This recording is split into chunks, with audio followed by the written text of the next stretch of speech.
በሌላኛው የዓለም ክፍል ያለው ጦርነት እዚህኛ ጋር የሚያሳድረው ተጽዕኖ ከባድ መሆኑን እንረዳለን። ለዚህ ነው አስቀድመን ዝግጁ ለመሆን እርምጃ የወሰድነው። የአውስትራሊያ ጠቅላይ ሚኒስትር በመካከለኛው ምስራቅ ጦርነት ምክንያት የነዳጅ ዋጋ በከፍተኛ ሁኔታ መጨመሩን ተከትሎ የአውስትራሊያ መንግስት የቤንዚንና የናፍጣን ታክስ በግማሽ እንደሚቀንስ አሳወቀ። የሀገሪቱ ጠቅላይ ሚኒስትር አንቶኒ አልቤኒስ ጦርነቱ በተለያዩ አቅጣጫ በመባባሱ ምክንያት ዓለም አቀፍ የነዳጅ ዋጋ ባለፉት 2 ሳምንታት በአንድ በርሜል ከ$116 በላይ ማሻቀቡን ገለጸ።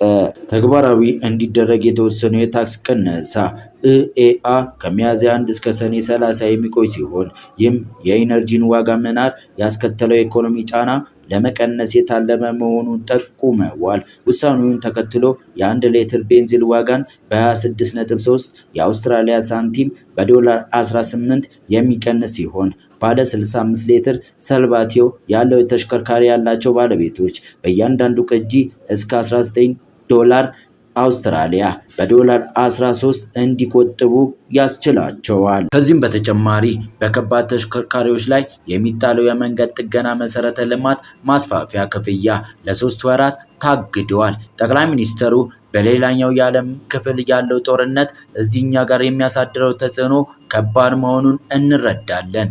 ለዚህ ነው አስቀድመን ዝግጁ ለመሆን እርምጃ የወሰድነው ብለዋል።